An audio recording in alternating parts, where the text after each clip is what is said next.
Assalamualaikum warahmatullahi wabarakatuh. Di sini kami dari kelompok 9 ingin mempresentasikan materi dengan judul Indra 1 Penglihatan dan Pendengaran. Untuk anggota terdiri dari 4 orang. Yang pertama ada Agnistiana Kurniawati dengan NIM D600220214. Dan yang kedua Muhammad Rizkan Juniarsa dengan NIM D600220231.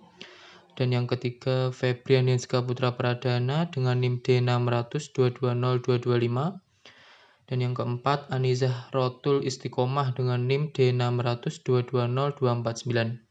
Penglihatan. Mata merupakan salah satu panca indera, yakni indera penglihatan yang berfungsi supaya manusia bisa melihat dengan baik dan sempurna. Indera penglihatan bisa mendeteksi cahaya serta mengubahnya menjadi impuls elektrokimia di sel saraf.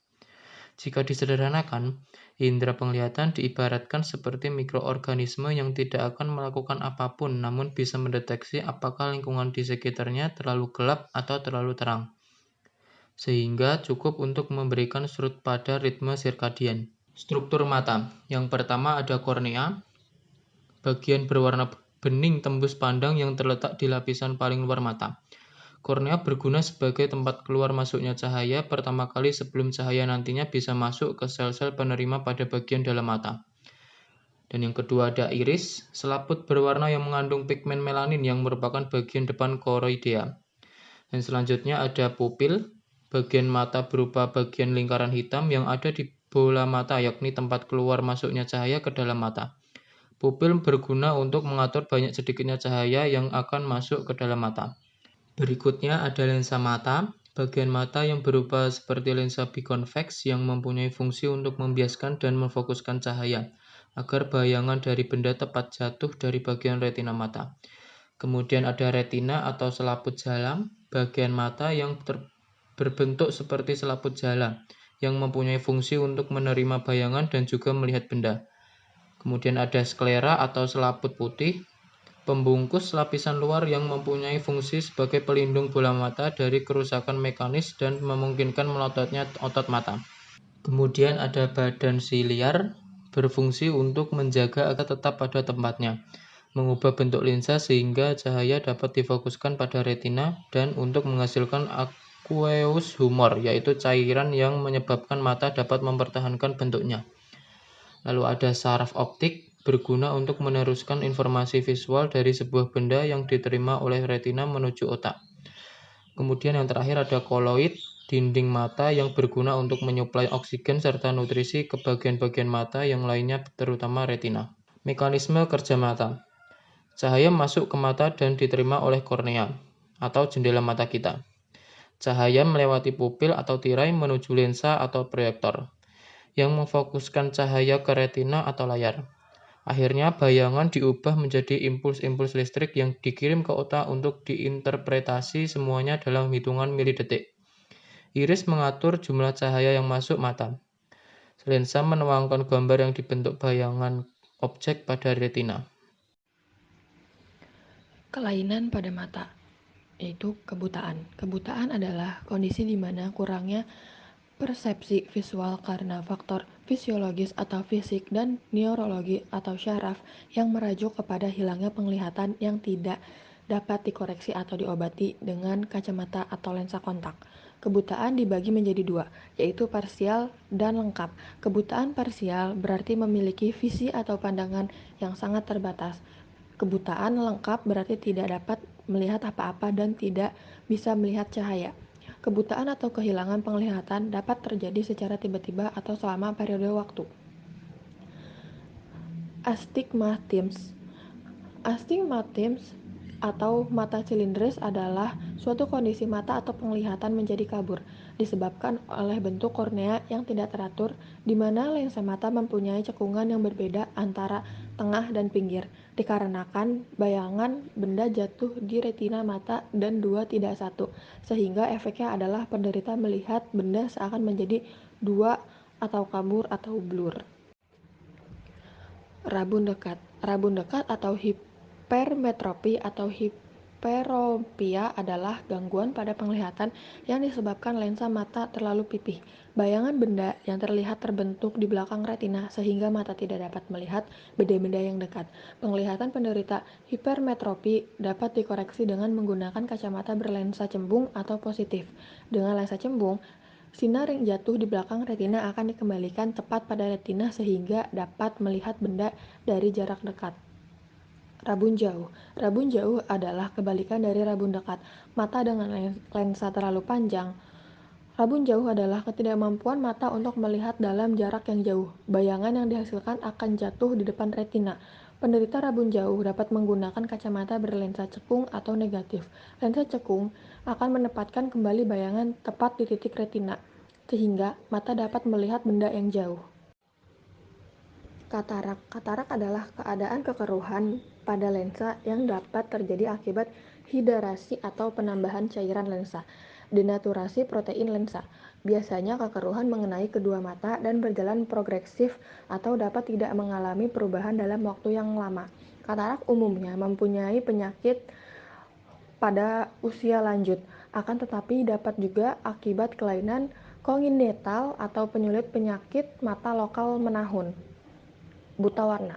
Buta warna terjadi ketika ada masalah dengan butiran sensor warna atau pigmen dalam sel-sel saraf tertentu dari mata. Buta warna sama sekali bukanlah bentuk kebutaan, tetapi kekurangan dalam cara Anda melihat warna dan kesulitan dalam membedakan warna tertentu, seperti biru dan kuning atau merah dan hijau. Buta warna dapat menurun dan laki-laki lebih sering terkena kasus buta warna daripada perempuan. Pendengaran. Telinga adalah organ indera yang bertanggung jawab untuk pendengaran. Setiap bagian telinga memiliki peranan penting dalam menyediakan informasi bunyi ke otak. Secara umum, telinga terbagi atas telinga luar, telinga tengah, dan telinga dalam. Bagian-bagian dan fungsi indera pendengaran. Telinga bagian luar. Telinga bagian luar terdiri dari daun telinga, berfungsi untuk menampung getaran. Saluran telinga luar dan lubang telinga berfungsi untuk menyalurkan getaran. Kelenjar minyak berfungsi untuk menyaring udara yang masuk sebagai pembawa gelombang suara. Membran timpani atau selaput gendang berfungsi untuk menerima dan memperbesar getaran suara. Telinga bagian tengah. Fungsi dari telinga bagian tengah adalah untuk meneruskan getaran dari suara telinga bagian luar ke telinga bagian dalam. Telinga bagian tengah terletak di sebelah dalam membran timpani. Pada telinga tengah terdapat saluran Eustachius dan 3 tulang pendengaran. Saluran Eustachius akan tertutup dalam keadaan biasa dan akan terbuka jika kita menelan sesuatu. Seluruh Eustachius berfungsi untuk mengurangi tekanan udara di telinga tengah sehingga tekanan udara di luar dan di dalam akan sama. Keseimbangan tekanan ini akan menjaga gendang telinga agar tidak rusak. Tulang pendengaran terbagi menjadi 3, yaitu tulang martil, tulang landasan, dan tulang sanggurdi. Tulang-tulang tersebut akan menghubungkan gendang telinga dan tingkap jorong. Tulang pendengaran berfungsi untuk mengantarkan dan memperbesar getaran ke telinga dalam. Telinga bagian dalam. Telinga bagian dalam berfungsi untuk mengantarkan getaran suara ke pusat pendengaran oleh urat saraf. Telinga bagian dalam tersusun dari bagian-bagian sebagai berikut. Tingkap jorong berfungsi untuk menerima dan menyampaikan getaran. Rumah siput berfungsi dalam menerima, memperbesar, dan menyampaikan getaran suara ke saraf pendengaran. Pada seluruh rumah siput terdapat cairan limfe dan terdapat ujung-ujung saraf pendengaran. 3 saluran setengah lingkaran berfungsi sebagai alat untuk mengetahui posisi tubuh dan menjaga keseimbangan.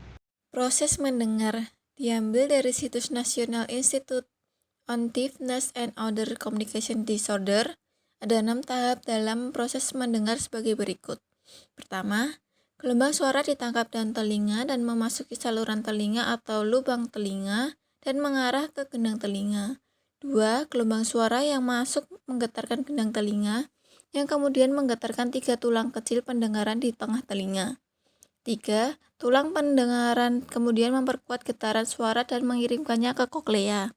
4. Getaran membuat cairan dalam koklea beriak dan mengaktifkan sel-sel rambut pada membran basilar. 5. Sel-sel rambut bergerak menyebabkan saluran stereosilia terbuka dan menciptakan sinyal listrik. 6. Sinyal listrik kemudian dibawa oleh sel saraf pendengaran ke otak dan mengubahnya menjadi suara yang dipahami manusia. Gangguan pada telinga. Pertama, tuli disebabkan oleh gangguan transmisi suara ke dalam koklea akibat penumpukan kotoran atau bisa juga terjadi karena kerusakan koklea. 2. Infeksi telinga bagian luar atau otitis eksterna. Infeksi telinga bagian luar menyebabkan bagian yang terinfeksi mengeluarkan nanas sehingga harus segera diobati. 3. Infeksi telinga bagian dalam atau otitis interna. Jenis infeksi ini disebut juga otitis media akut. Infeksi saluran telinga bagian tengah biasanya terjadi karena bakteri atau infeksi virus yang menyerang bagian tengah saluran telinga. 4. Otosklerosis adalah kelainan pada tulang sanggurdi yang ditandai dengan gejala tinnitus, dering pada telinga ketika masih kecil. 5. Presbikusis merupakan kerusakan pada sel saraf telinga yang terjadi pada usia manula. 6. Kerusakan gendang telinga. Kerusakan gendang telinga, misalnya gendang telinga pecah akibat kapasitas suara yang didengar terlalu kuat, atau gendang telinga tertembus benda tajam. 7. Earwax. Penumpukan kotoran telinga atau earwax. Penumpukan kotoran telinga dapat menyebabkan penyumbatan pada saluran telinga. Cara menjaga kesehatan telinga. Pertama, hentikan kebiasaan mengorek telinga.